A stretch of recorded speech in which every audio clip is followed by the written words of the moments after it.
hired folks back. Our superintendents that we are talking with now are saying that these pink slips are just basically to keep the balanced budget in place that we are required by law to have. So we are also seeing beyond class size increases and dramatic layoff of teachers. Shorter school years are beginning to take place across this state, where students are no longer even guaranteed 180 days of school in a year. They are already suffering from older textbooks at exactly the time when we are adopting rigorous college and career standards to keep pace with the other 43 states that have adopted the Common Core. Fewer high school electives are in play across our state. All of this adds up to an awful experience for students going forward if Californians are not able to act and voice in June their opinion about an extension to our current tax rate.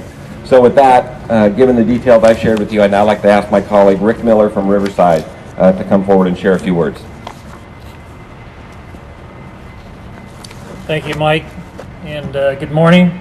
Thank you for joining my colleagues and I this morning in asking for the opportunity as citizens to have some say regarding our future.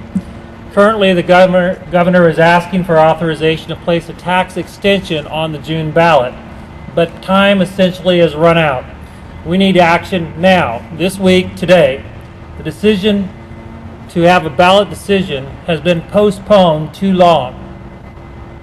The mere mention of taxes typically engages great polarization between the political parties, and so it is here. This is not a new tax. It is one we already pay, and a successful ballot measure would not increase it, only allow us to pay a bit longer with the belief that we will exit from this budget chaos. To provide some context, there's probably been irreparable damage done to our students and our economic future in this state with the prior reductions in service to our students. As an example, several of us standing before you today have reduced $100 million or more in the past 3 years in each one of our districts. That equates directly to jobs, but more importantly, it equates to services to children. Most of us have had to reduce the length of our school year. From a national perspective, we trail the national average in per pupil spending by over $2,000 per pupil.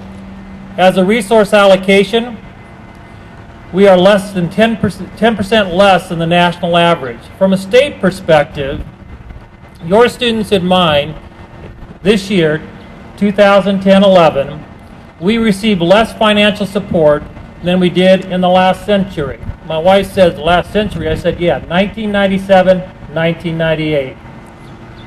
All of this is before we have these tax revenues terminate, without we as citizens having the opportunity to choose otherwise. Our students need action from our Sacramento representatives today.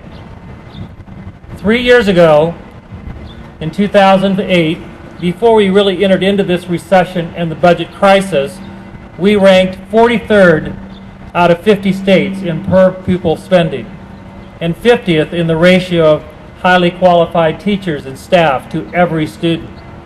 How do you think we rank now? As a multi-generation California, I find it's appalling that most analysts now believe we're probably dead last in both of these categories. We need the opportunity as citizens to determine our response to this budget crisis and educational disaster. Our economy is recovering with these tax revenues in place. I would agree that it's not fast enough, and we have still many out there that are underemployed or unemployed. However, in February, we had the largest one-month job gain in 20 years. Additionally, the Legislative Analyst's Office estimates these taxes are costing us currently, with the average Californian, about $20 per family, or about one trip to McDonald's. There is clearly polling data that shows support for funding of education and support of our students, but that's probably beside the point. The reality is that I want, and I think you want, the opportunity to decide to support our children with the current funding. If the tax extension does not go forward, the average 4-member family can visit McDonald's for a Big Mac dinner once per month. That's what we're talking about. Bottom line, I would urge our legislators, all of them, to work with our governor and give our citizens the right to vote on this measure in June, either up or down. At least that way, we will all know what we've chosen collectively as Californians, rather than some backroom deal here in Sacramento.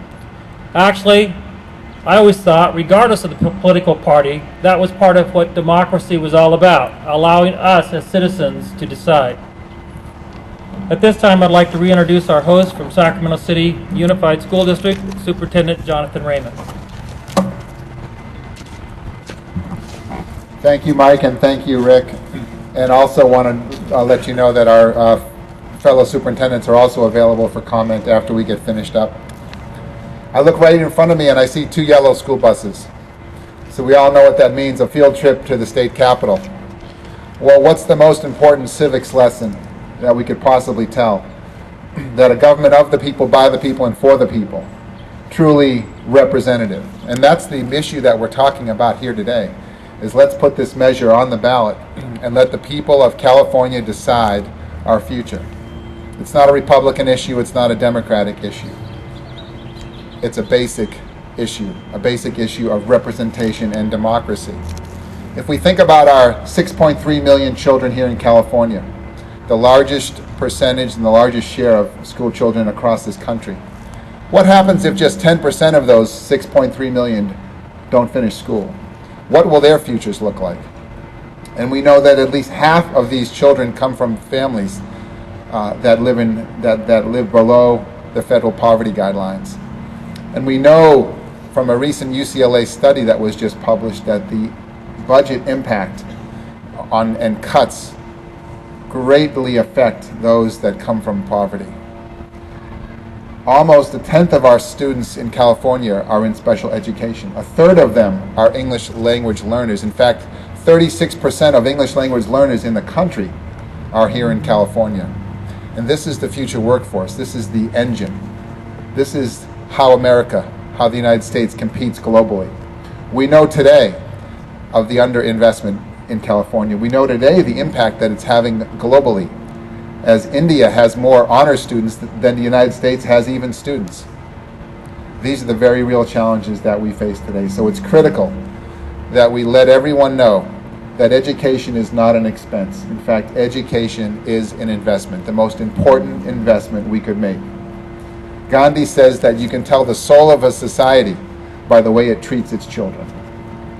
How are we treating our children here in California? That's what we're talking about. That's what this issue is about. So I'm going to close on that, and I'm going to open it up for questions, and again, welcome my colleagues.